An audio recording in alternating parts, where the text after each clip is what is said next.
শরীরটাকে পরিষ্কার রাখতে হবে, জামাটাকে পরিষ্কার রাখতে হবে, আপনি যেখানে থাকেন সেটাকেও পরিষ্কার রাখতে হবে, সাথে সাথে মনটাকেও পরিষ্কার রাখতে হবে। আবার অনেকে প্রশ্ন করতে পারেন মনের ময়লাটা কি? মনের মধ্যে অহংকার আসা, কারো বিরুদ্ধে হিংসা আসা, হিংসা বিদ্বেষ আসা, অহংকার করা, ইবাদত করার পরে তাকাব্বুর, কেউ আশা করা আমাকে কেউ প্রশংসা করুক, আপনার এরকম অহংকার আসা, এগুলাই হচ্ছে মনের ময়লা। এর থেকে নিজেকে পরিষ্কার পরিচ্ছন্ন রাখতে হবে। সাথে সাথে প্রত্যেকটা মানুষ সম্পর্কে আমরা ভালো ধারণা রাখবো, কারো প্রতি আমরা খারাপ ধারণা রাখবো না। আজ আপনারা সমাজের মধ্যে দেখবেন ভাই ভাই গন্ডগোল, চাচা ভাই গন্ডগোল, একটাই কারণ সে হচ্ছে মানুষের কুধারণা, কারো প্রতি খারাপ বিদ্বেষ আচরণ করা, কুধারণা। আল্লাহ রাসূল সাল্লাল্লাহু আলাইহি ওয়াসাল্লাম ইরশাদ করছেন, ইয়াকুম আয-যন্ন, তোমরা খারাপ ধারণা থেকে, কুধারণা থেকে বিরত থাকো। কারণ আল্লাহ রাসূল সাল্লাল্লাহু আলাইহি ওয়াসাল্লাম বলছেন খারাপ ধারণা, কুধারণা অধিকাংশ সময় মিথ্যা হয়ে থাকে। ওয়ালা তাহাসাদু, তোমরা পরস্পর হিংসা বিদ্বেষ করো না। ওয়ালা তানাগাবু, একে অপরের পিছে লেগো না। আবার অনেকের মানুষের স্বভাব রয়েছে, মানুষের কথা লুকে লুকে শুনে আপনার গোয়েন্দাগিরি করতে রাসূল সাল্লাল্লাহু আলাইহি ওয়াসাল্লাম নিষেধ করেছেন। তোমরা পরস্পর ভাই ভাই হয়ে যাও।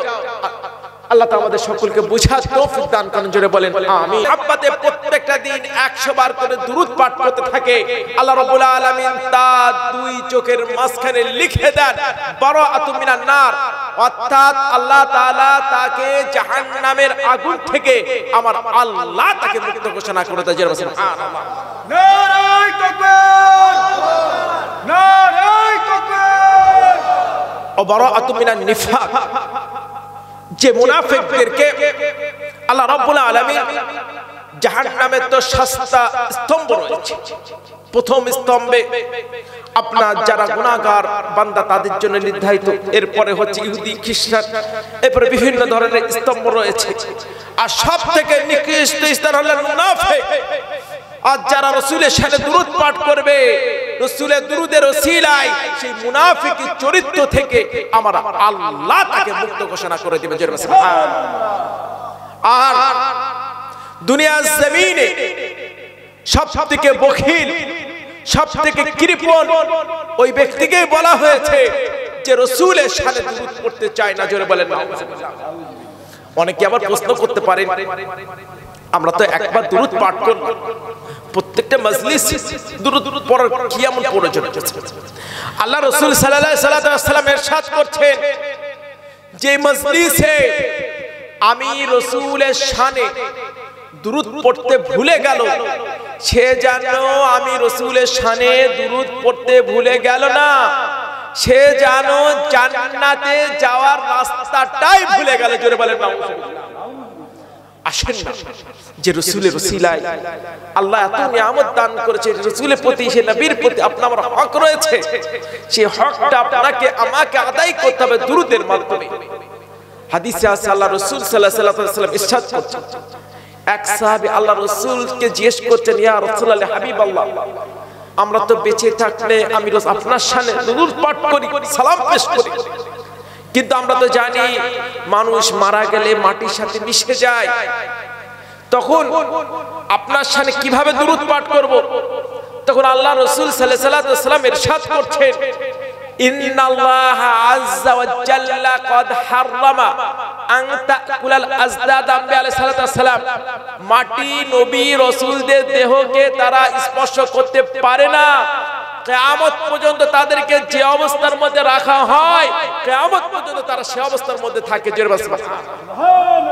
তোমরা যখন আল্লাহ রাসূল সাল্লাল্লাহু আলাইহি ওয়াসাল্লাম বলছেন, তোমরা যখন আমি রাসূলের শানে দুরূদ পাঠ করবে, সালাম পেশ করবে, একজন সাইয়্যিন ফেরেশতা তোমাদের দুরূদ, তোমাদের সালাম তোমার নাম সহকারে, এমনকি তোমার বাপের নাম সহকারে আমি রাসূলের নিকট পৌঁছে দিবে। জোরে বলুন সুবহানাল্লাহ। রহমাতুল্লিল আলামিন বলছে, আমি রাসূলুল্লাহ নিজে কানে তোমাদের দুরূদগুলো শুনবো এবং জবাবও দিয়ে থাকবো। জোরে বলুন সুবহানাল্লাহ। আসেন না, যে রাসূল আমাদের জন্য উম্মতি উম্মতি বলে কাঁদছে, যে রাসূল উম্মতের জন্য কত কষ্ট করেছেন, রক্ত দিয়েছেন। আসেন না সেই রাসূলের শানে আমরা দুরূদ পাঠ করি। আল্লাহুম্মা সাল্লি আলা সাইয়্যিদিনা মাওলানা মুহাম্মদ ওয়া আলা আলি সাইয়্যিদিনা মাওলানা মুহাম্মদ। وقال الله تعالى في الكلام المجيد والفرقان الحميد كل نفس ذائقة الموت وإنما توفون أجوركم يوم القيامة فمن زحزح عن النار وأدخل الجنة فقد فاز وما الحياة الدنيا إلا متاع الغرور. وقال الله تعالى في الكلام المجيد والفرقان الحميد وقضى ربك ألا تعبدوا إلا إياه وبالوالدين إحسانا. قال رسول الله صلى الله عليه وسلم الإيمان 70 شعبة فأفضلها قول لا إله إلا الله وأدناها إماطة الأذى عن الطريق والحياء شعبة من الإيمان. وقال رسول الله صلى الله عليه وسلم إياكم الظن فإن الظن أكذب الحديث ولا تحاسدوا ولا تناغضوا وكونوا عباد الله إخوانا. وقال رسول الله صلى الله عليه وسلم لا يحل لمسلم أن يحجر أخاه فوق 3 ليال يلتقان هذا فيعرض هذا ويعرض هذا وخيرهما الذي يبدأ بالسلام. মুআজ্জাজ মুহতারাম উপস্থিত হাজিরিন উলামায়ে কেরাম হুফাজে ইজাম আমার রাসূল দরদি আমার দিন দরদি আমার ফুরফুরা মুহিব্বিন ভাইরা, আল্লাহ রাব্বুল আলামিনের দরবারে কোটি কোটি শুকরিয়া। প্রত্যেক বছরের ন্যায় এবছরও আমাদের সকলকে দুনিয়ার সমস্ত কর্মব্যস্ততা উপেক্ষা করে কিছুটা সময় আল্লাহ রাসূলের জন্য অতিবাহিত করার তৌফিক দান করেছেন। সেজন্য শুকরিয়া স্বরূপ সকলে বলেন আলহামদুলিল্লাহ। এখানে ইচ্ছা করলে যে কেউ উপস্থিত হতে পারে না। যাদেরকে আল্লাহ তাআলা পছন্দ করেন, যাদেরকে আল্লাহ তাআলা ভালোবাসেন, যাদের প্রতি আল্লাহর দয়া অনুগ্রহ রয়েছে, তারাই শুধুমাত্র এখানে উপস্থিত হতে পারে। জোরে বলেন সুবহানাল্লাহ। আল্লাহ তাআলা ইচ্ছা করলে আমাদেরকে অশ্লীল কাজে লিপ্ত রাখতে পারতেন, গান বাজনা মোবাইল অন্যান্য খারাপ কাজে লিপ্ত রাখতে পারতেন, কিন্তু আল্লাহ দয়া করে মেহেরবানি করে আপনার মধ্যরাতে দোয়া কবুলের সময় এখানে বসার তৌফিক দান করেছেন। সেজন্য শুকরিয়া স্বরূপ সকলে বলেন আলহামদুলিল্লাহ। আর বান্দা যখন ওয়াজ নসিহত শুনতে আসে, সে নিজে একা আসে না, তার সাথে ৭০,০০০ রহমতের ফেরেশতা নিয়ে আসে। জোরে বলেন সুবহানাল্লাহ। আর বান্দা যখন ওয়াজ নসিহত শুনতে আসবে, কোন জ্ঞান অর্জন করতে আসবে, দ্বীনের সারা শরীয়ত বুঝতে আসবে, আল্লাহ রাব্বুল আলামিন তার মর্যাদা, তার সম্মান, তার ইজ্জত এতটাই যে বাড়িয়ে দেয়, আল্লাহ রাব্বুল আলামিন নূরের ফেরেশতাদেরকে হুকুম করে দেন, নূরের ফেরেশতাদেরকে অর্ডার করে দেন তাদের পায়ের নিচে নূরের পলকগুলোকে বিছিয়ে দেওয়ার জন্য। জোরে বলেন সুবহানাল্লাহ। আল্লাহ তাআলা যারা ওয়াজ নসিহত শুনতে আসবে, তাদের মর্যাদা, তাদের ইজ্জত এতটাই যে বৃদ্ধি করে দেন। বান্দা যখন ওয়াজ নসিহত শুনতে আসবে, রাস্তার মাঝখানে প্রতিমধ্যে কেউ যদি মারা যায়, ওয়াজ নসিহত শোনার জন্য রওনা হয়েছে বাড়ি থেকে, কিন্তু রাস্তায় কেউ মারা গেছে, এখনো পৌঁছায়নি, আল্লাহ তাআলা তাকে সাধারণ মৃত্যু হিসাবে কবুল করবেন না। আমার আল্লাহ তাকে শাহীদানদের মর্যাদা, শাহীদানদের সম্মান আল্লাহ তাআলা তাকে দান করবেন। জোরে বলেন সুবহানাল্লাহ। আর এই মাজলিসকে বলা হয়েছে আল্লাহ রাসূল সাল্লাল্লাহু আলাইহি ওয়াসাল্লাম ঘোষণা করেছেন রাউদাতুম মিন রিয়াদিল জান্নাত। আল্লাহ রাসূল সাল্লাল্লাহু আলাইহি ওয়াসাল্লাম দুনিয়া জমিনে দুটো স্থানকে জান্নাত ঘোষণা করেছেন। এক নম্বর মা মিন বাইতি ওয়া মিনবারি রাউদাতুম মিন রিয়াদিল জান্নাত। আল্লাহ রাসূল সাল্লাল্লাহু আলাইহি ওয়াসাল্লামের ঘর থেকে মিম্বার পর্যন্ত যে স্থান রয়েছে, যে জমিন রয়েছে, সেই স্থানকে, সেই জমিনকে আমার রাসূল জান্নাত ঘোষণা করে দিয়েছেন। সুবহানাল্লাহ। আমরা এখানে এসে বসলাম, আমাদের তো অন্য কোনো উদ্দেশ্য নয়, একটা উদ্দেশ্য, একটা আশা, আল্লাহর কাছে একটা আকাঙ্ক্ষা, আল্লাহ যেন কবুল করে নেন। জোরে বলেন আমিন। চিন্তা করে দেখেন, আজ আমাদের কমিটি ভাইরা, জওয়ান যুবক ভাইরা, তাদের মেহনত যদি না থাকতো, তাদের পরিশ্রম যদি না থাকতো, এত বড় মাজমা, এত বড় ইসলসাব করা কারো দ্বারা সম্ভব হতো না। আমাদের জওয়ান যুবক ভাইরা এমন সময় আপনার ওয়াজ নসিহত কোরআনের শোনার ব্যবস্থা করে নিয়েছে, যখন সারা বিশ্ব গান বাজনা নিয়ে লিপ্ত, হাজার হাজার টিভি চ্যানেল গান বাজনা নিয়ে লিপ্ত, সেই কঠিন সময় আমাদের জওয়ান যুবক ভাইরা মানুষকে কোরআনের দিকে আহ্বানের জন্য, হাদিসের বাণী শোনানোর জন্য আমাদেরকে একত্রিত করেছেন। সেজন্য তাদেরকে জানাই মুবারকবাদ, শুভেচ্ছা। আল্লাহ তাআলা তাদের মেহনত, তাদের শ্রম, তাদের মেহনত আল্লাহ তাআলা যেন কবুল করে নেন। জোরে বলেন আমিন। মাশাআল্লাহ। আমার পূর্বে বিভিন্ন আলেম ওলামারা বিভিন্ন দিক দিয়ে আলোচনা করেছেন, বুঝিয়েছেন, কোরআন হাদিস দিয়ে আমাদেরকে শিখিয়েছেন। আমাদেরকে শোনার থেকে বেশি বেশি করে আমল করার তৌফিক আল্লাহ তাআলা আমাদের সকলকে দান করেন। যেটা বলেন আমিন। আমি বিস্তারিত কোনো আলোচনা নাই, দুটো আয়াত আপনাদের সামনে তেলাওয়াত করেছি, হাদিস থেকে আপনার ইরশাদ করেছি, হাদিস থেকে তেলাওয়াত করেছি, দু চারটে ব্যাখ্যা করে ইনশাআল্লাহ আপনাদের থেকে বিদায় নেব। আল্লাহ আমাদের সকলকে বোঝার তৌফিক দান করেন। জোরে বলেন আমিন। এই দুনিয়াতে আমাদের সকলকে, দুনিয়ার সমস্ত মানুষকে, এক একটা মানুষকে এক একটা নির্ধারিত সময় দিয়ে আল্লাহ তাআলা পাঠিয়েছে। কাউকে 60 বছর, 70 বছর, 80 বছর, প্রত্যেকটা মানুষকে এক একটা নির্ধারিত সময় দিয়ে পাঠিয়েছে। আর যখন আপনার আমার সেই নির্ধারিত সময় শেষ হয়ে যাবে, পৃথিবীর যত বড় ডাক্তার হোক না কেন, যত বড় কবিরাজ হোক না কেন, একটা সেকেন্ড আপনাকে আমাকে বাঁচানোর কারো কোনো ক্ষমতা থাকবে না। তাই আপনার আমার এক একটা সেকেন্ডের, এক একটা মুহূর্তের এতটা দামি, এতটা মূল্যবান। এই দুনিয়ার মধ্যে যা কিছু রয়েছে সব কিছু যদি বিক্রি করেও দেওয়া হয়, একটা সেকেন্ডের দাম, একটা সেকেন্ডের মূল্য হবে না। জোরে বলেন সুবহানাল্লাহ। যেমন আপনার আমার মৃত্যুর একটা সেকেন্ড বাকি আছে, ওই এক সেকেন্ড পূর্বে কেউ যদি আল্লাহর কাছে মাফ চায়, কেউ যদি আল্লাহর কাছে ক্ষমা চায়, আল্লাহ রাব্বুল আলামিন তার 60 বছরের গুনাহ দেখবেন না, 70 বছরের গুনাহ দেখবেন না, 80 বছরের গুনাহ দেখবেন না।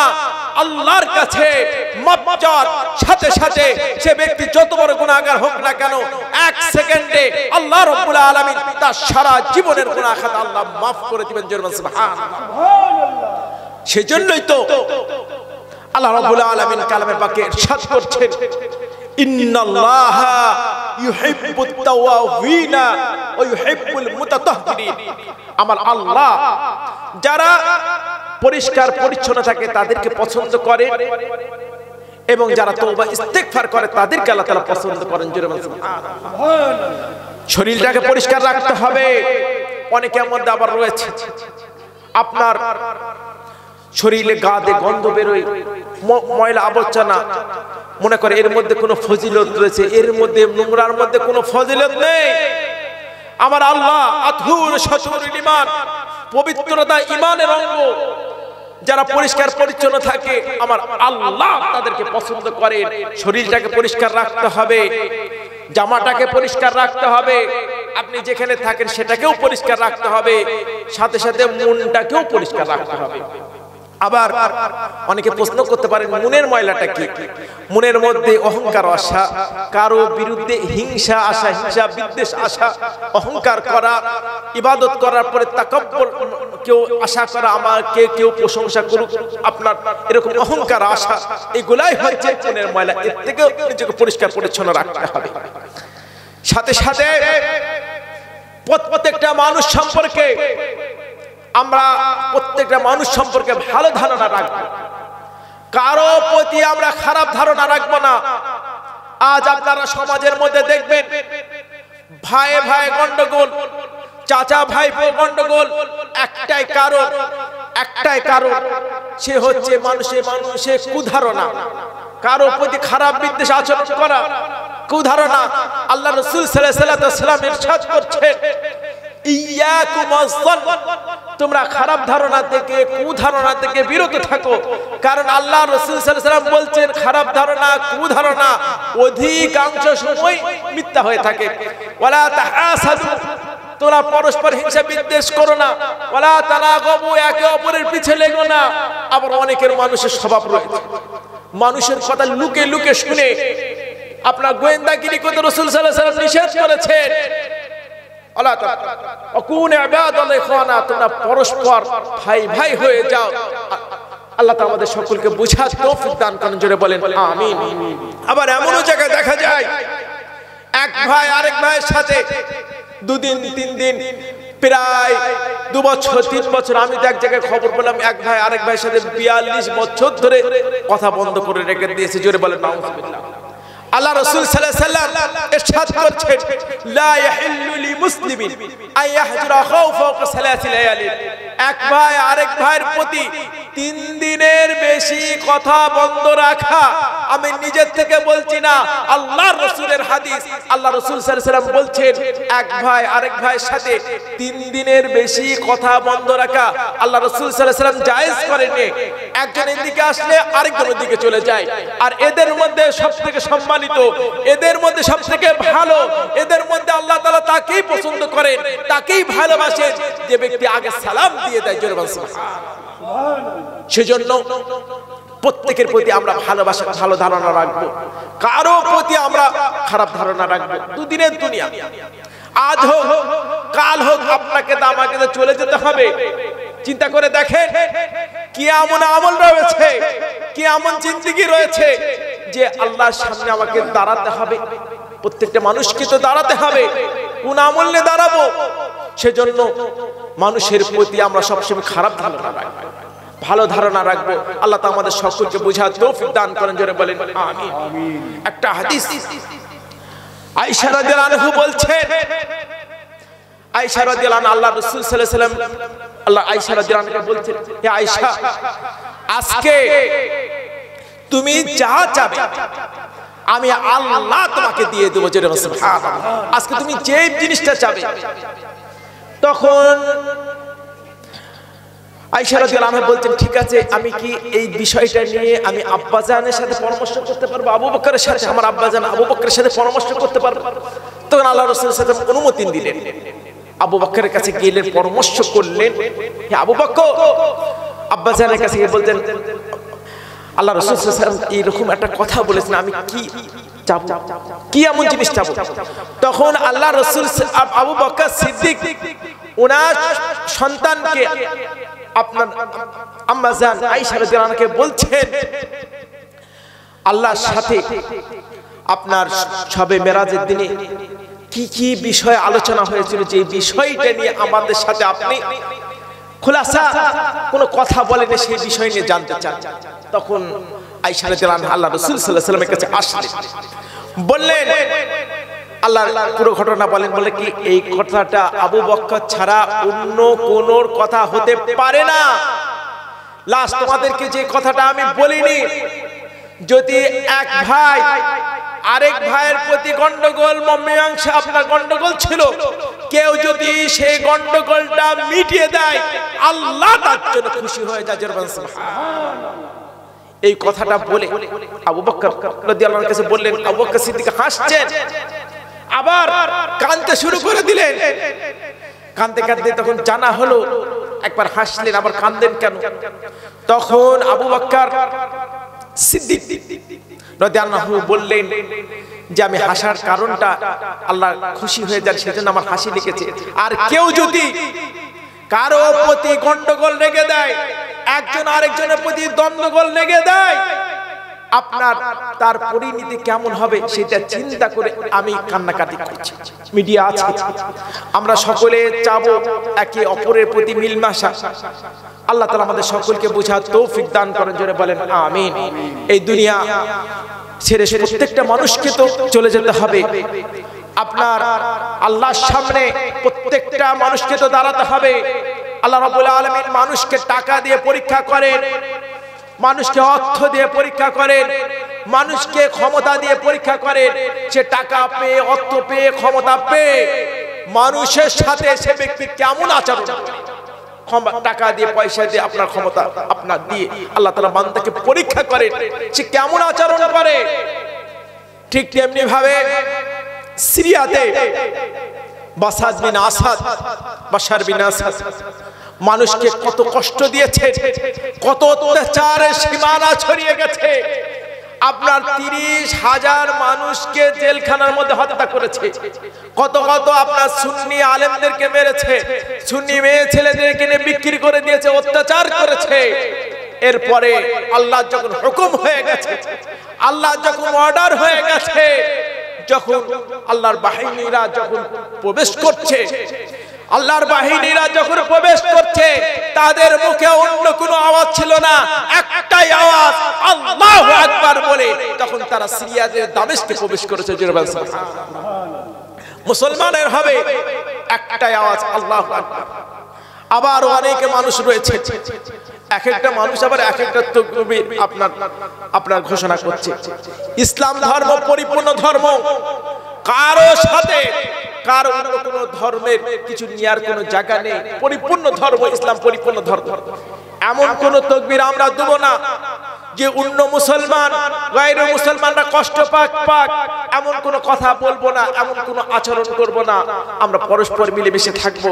আপনার ইসলাম পরিপূর্ণ ধর্ম, ইসলামের একটাই আওয়াজ, ইসলামের একটাই বাণী আল্লাহু আকবার। জোরে বলেন সুবহানাল্লাহ। আমাদের সকলকে বুঝার তৌফিক আল্লাহ আমাদের সকলকে দান করেন, জোরে বলেন আমিন।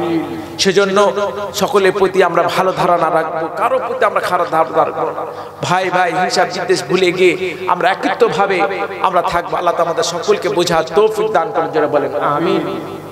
সাথে সাথে এই দুনিয়াতে জাতির মাধ্যমে এসেছে, অর্থাৎ আমাদের পিতা মাতার মাধ্যমে এসেছে, তাদের সাথে কেমন আচরণ করব, তাদের সাথে কেমন কথাবার্তা বলবো, কেমন ব্যবহার করব, তাদের জন্য কি দোয়া করব, সব কিছু কোরআনে আল্লাহ শিখিয়ে দিয়েছেন। জোরে বলেন সুবহানাল্লাহ।